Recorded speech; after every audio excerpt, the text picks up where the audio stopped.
President Pro Tempore at siya rin pong Chairperson ng Senate Blue Ribbon Committee at Senate Committee on Accounts, si Senator Panfilo Ping Lacson. Senator, good morning po. Christian at Dennis sa DZMM. Yeah, magandang umaga, Christian and Dennis, magandang umaga. Good morning, sir. Good morning, sir. Opo, nabanggit ko po na naipasa na nga po sa second reading dyan sa Senado yung ating 2026 budget. Pero gusto po natin pag-usapan yung budget ng DPWH dahil sila ang center of attraction ngayon. Kumbaga ground zero. Oo, ground zero sila noong tinatawag nga na issue dyan sa flood control at iba pang infra projects. Kamusta, Sen, yung naging paghimay po ninyo doon sa budget ng DPWH? Una, sa pangkalahatan, maganda yung kinalabasan ng budget. At as far as the Senate, kasi magbabaykan pa kami.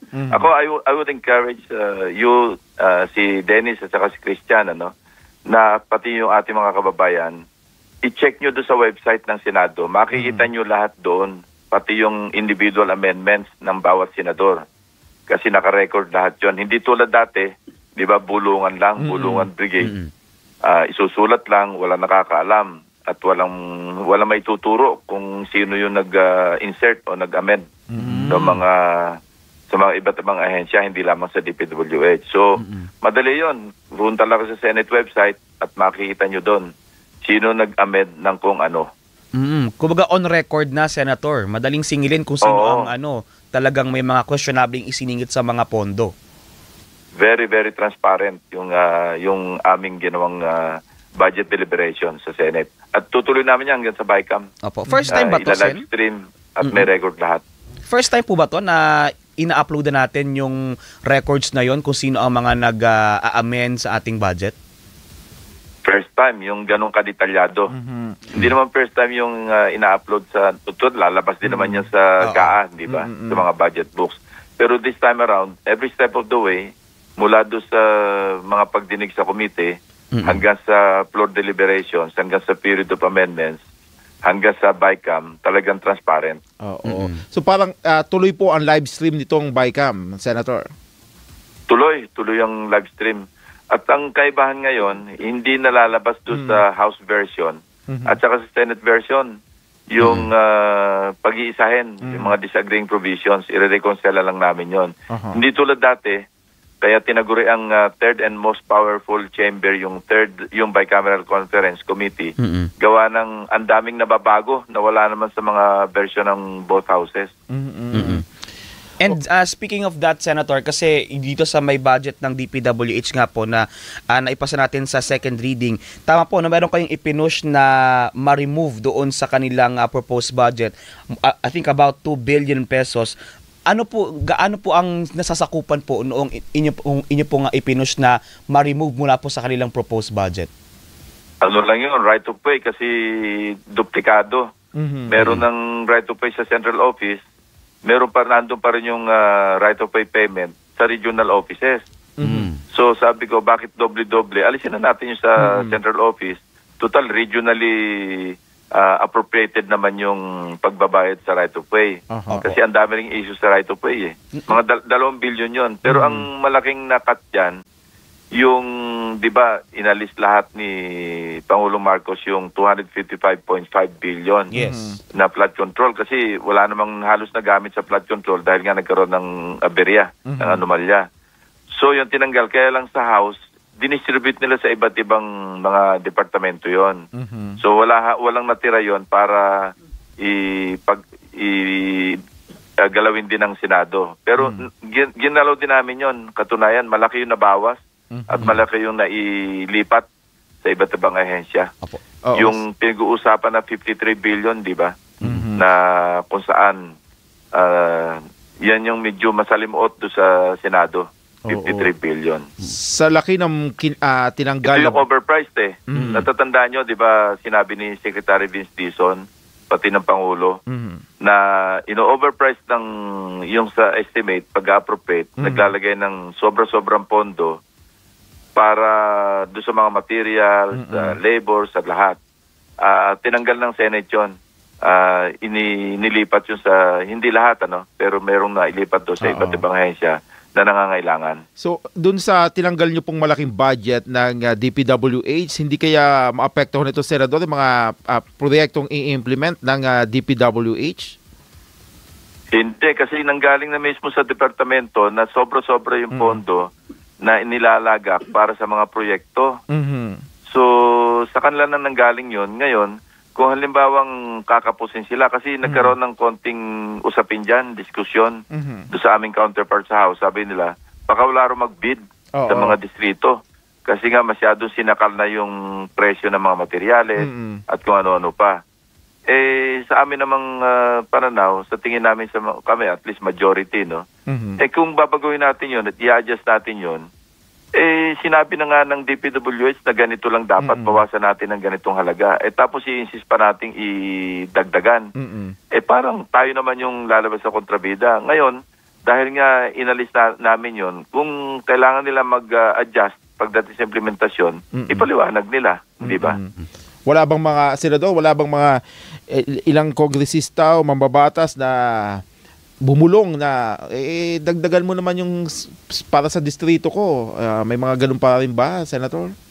Hindi ganun, pangkabuuan. Meron naman silang version Nandun sa kanilang version yung sinasabi lang lagyan yung mga distrito.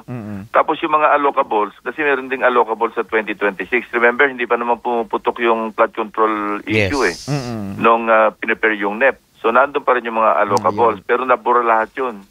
Kasi nga, nagkaroon na ng malaking usapin, parang nabaliwala yun, nag-reset kami Hindi na nasunod yung mga allocables. Kasi ang problema sa allocables, at ito'y bagong, bagong ganap dyan sa budget Oo nga po. Na kung saan, inuuna yung request ng pondo, saka pala i-adjust yung mga items, saka palang hanapin yung items base doon sa mga pondo na binibigay o sinasumite ng mga legislators.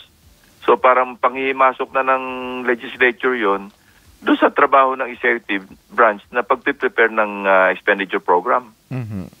Okay. Maraming reforma, kaya maganda yung kaya kami full support kami kay Senator Win Gatchalian dito kasi siya yung nanguna talaga siya yung naghimay ng lahat. Of course, tinulungan namin siya pero nasa kanya talaga yung bulk ng trabaho dito. Apo. Pero naipaliwanag po ba Sen ng DPWH kung bakit nga po ba ang laki ng proposed budget nila para sa right of way, yung about 2 billion pesos, Sen? Hindi, sumang-ayon naman sila nung tinanggal ko yon nung sa interpellation, niraise ko na yung issue. At pahig naman yung DPWH, hindi, tanggalin na nga lang kung may mga redundancy. May mga redundant na mga appropriations. Pahig naman silang alisin. Opo. So, inalis ko doon sa aking individual amendment. Opo. Meron nga ako naiwan pang fiscal space kasi yung amendments ko, wala pang 1 billion. Ito yung dinagyan ko yung judiciary kasi importante yon. Nag-form silang ng Judicial Integrity Office. Walang pondo. So, humingi sila ng 243 million. Nilagyan ko ng 243 million. Inaccept naman. Tapos yung Court of Appeals, ganun din. Kasi kulang yung pasweldo nila sa mga empleyado nila. So, meron din doon. Tapos sa mga ibang areas. Meron din ako tinanggal doon sa tertiary education, sa CHED, sa mga SUCs. Kasi sumulpot na naman yung tulong-dunong ang tulong-dunong, ilagay na lang natin sa quality tertiary education, yung free tertiary education. Kasi isa lang yun Bakit kailangan meron tulong-dunong na ang namimili ng mga scholars, mga senador at congressmen? Samantalang ang pag-aaral nando sa CHED mismo. Tulad yun, ang laki ng gap natin dyan sa funding gap do sa tertiary education, sa pre-tertiary education. Nasa mga 34 billion yung kulang at ang hindi na-accommodate ng mga scholars sa tertiary education, sa kolehiyo, nasa mga 2.3 million students. Ang laki-laki ng kulang. Tapos babawasin, alisin pa yung meron pang naliligaw na ng mga 2.7 billion. At ilalagay sa tulong-dunong. Programa yun din sa tukol sa scholarship Sabi ko, pag isahin na natin, ibigyan na natin sa CHED. Kasi sila, may mga datos sila, may mga patakaran sila, may mga betting silang ginagawa. Unlike alam nyo naman, pagka politiko yung namili, hindi ba? Nagagamit lang. Yung mga, minsan, anak ng mga leader nila Oo, nagagamit lang sa politika, sa eleksyon. Pero sino po ba nagpapatupad ng tulong-dunong program? Political hindi hindi nasa-serve yung purpose na tulungan yung halimbawa, yung mga naka-enroll sa 4Ps, sila rin yung makikinabang doon sa free tertiary education eh. Eh kung pangimasukan ng politiko, eh yung mga mahihirap na dapat siyang dapat makinabang, minsan nabibigay pa doon sa may mga kakayanan naman dahil anak lang ng mga leader ng mga politiko. Eh, tinanggal ko yung 2.727 billion. Oo. Sino nga po ba nagpapatupad ng tulong doon ng program, Sen? Actually, mga CHED, pero namimili nga politiko eh. Mga scholar ng politiko So, yan eh. walang control ang CHED, politiko nagsasubmit ng mga pangalan kung sinong bibigyan.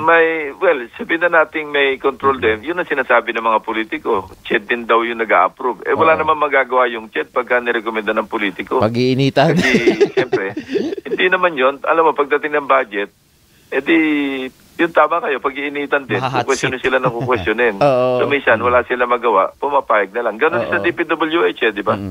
Yung mga proyekto, pagka inintroduce ng congressman, ng senador, halos hindi na kumikibo. Ang malala pa, at ito'y na-discover na rin natin dahil sa mga pagdinig sa Blue Ribbon, nagkutsaba na yung DPWH sa mga district engineering offices, pati regional offices. Nakikutsaba, nag-conspire na sa mga senador at congressmen. Kaya nga nagkaganyan-ganyan tayo, laki na nawawala. Kaya nga po. So, hindi ba pwedeng idiretso na lamang itong mga pondong ito sa tulong-dulong sa mga SUCs, idiretso na sa mga state universities and colleges? Ganun na nga ang ginawa ko. Inalis ko yung tulong-tulong na programa kasi duplication. Diniretso na doon sa tertiary education. Ayun. Doon sa scholarship program ng CHED para sa mga SUCs. Ayun. Opo. Pero itong pinag-uusapan natin, Sen, na mga naging amendment po, yung mga ipinush po ninyong tapyas dyan sa mga budget, sa level pa lang po ito ng Senate. At I assume kung sakali pong ma-approve din ito on the final reading, paano naman po kapag umabot na sa BICAM? Paano po kaya natin masisiguro na talagang magiging consistent yung mga tinapyas po na ito? Sana yung Senado, we stand our ground. No? Sana ganun mangyari. Kasi pag, alam mo, yung BICAM kasi, bigayan din yan eh. Pero ang maganda nga ngayon, ililimitan na lang namin kung ano yung House version at saka Senate version. Yun na lang pag-uusapan namin. At saka hindi na pwede yung tago-tago. Ila-livestream din namin yung pag-uusap doon. Parang, di ba pagka-ordinary measure, mga ordinary bills, naka-open naman yan eh. May mga media doon sa mga committee rooms eh. Pag nag-BICAM kami. Tapos nandun sa board, nasa screen lahat yung, eto yung Senate version. Iisa-isahin yon para lang maging systematic at ma-simplify. Yung mga less contentious issues, i-adapt na lang yon kung wala masyadong malaking kaibahan. Yung mga malalaking kaibahan, yun na lang ang pag-uusapan. I-reconcile na lang yon. Opo, kasi kadalasan, di ba, Oo. Ang ganda ng pinag-uusapan natin na ang dami ng mga tinapyas, yung mga questionable sa level ng House at Senate. Pero pag sa BICAM na, di babalik. May mga, di ba, nagugulat na lang po kami tayo, na bigla may magic. Ang kagandahan dito, naka-livestream, nakabantay ang publiko. Pero sana, pag nag-off cam na, consistent na talagang tapos na. Baka may bulungan pa dyan. Walang bulungan kasi lahat naka-record eh. Yun ang i-insist namin. At least yun ang i-insist namin. Kasi meron kami pinirmang di ba, yung concurrent resolution na kung saan talagang transparent. So, gagawin talaga ng Senate yun. Ngayon, kung hindi papayag yung House, sila mananagot sa mga kababayan natin kasi open nga eh.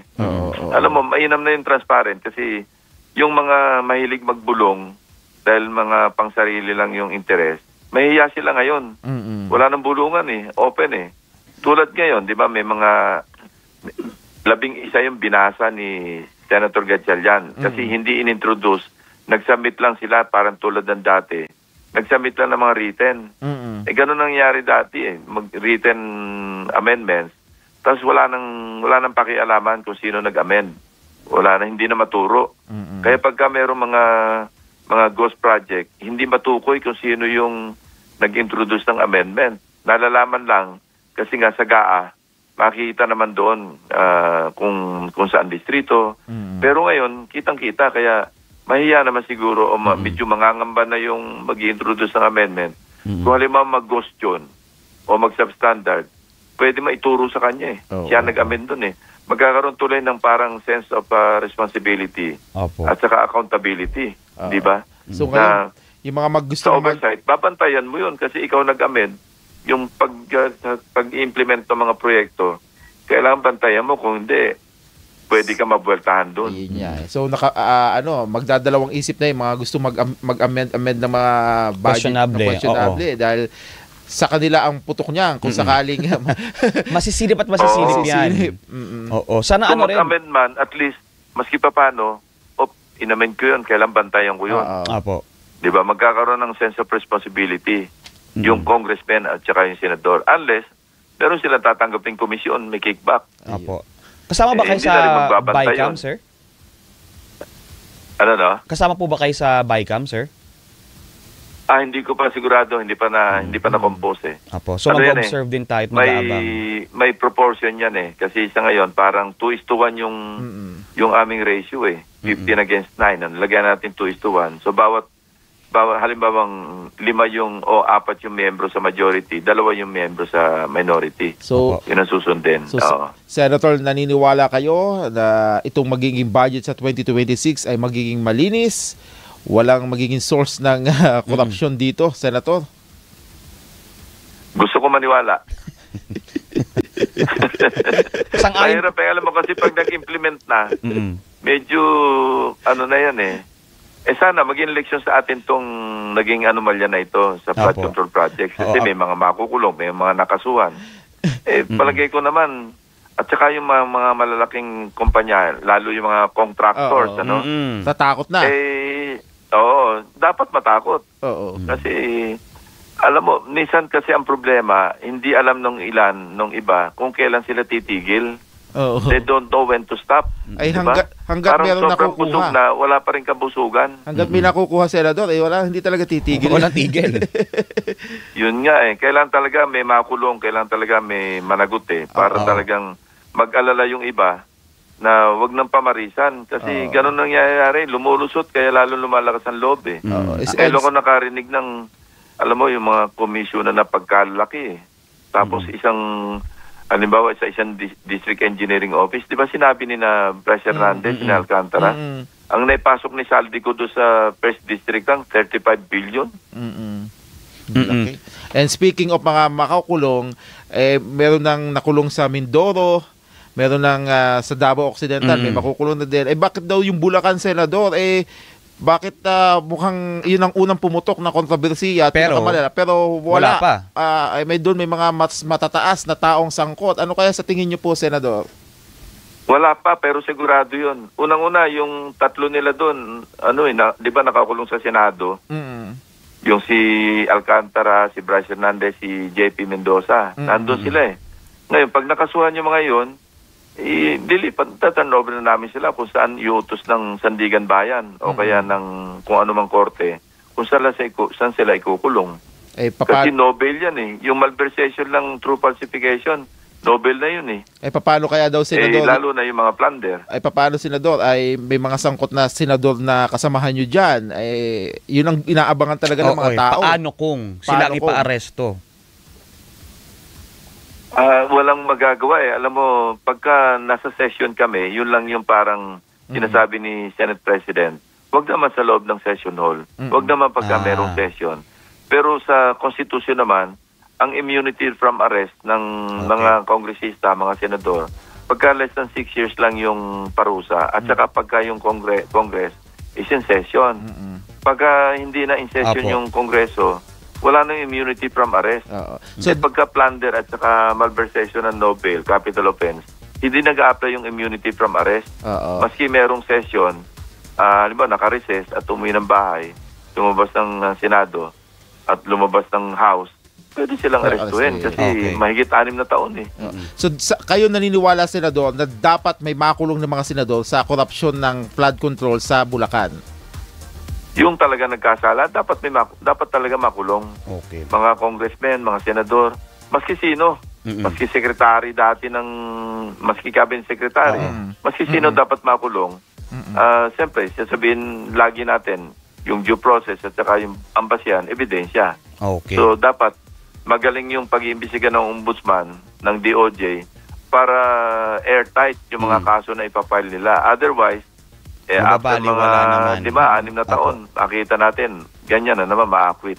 Okay po. Sen, maraming salamat po sa inyong panahon at oras. Good morning po at happy Saturday po sa inyo. Thank you, Dennis, Christian.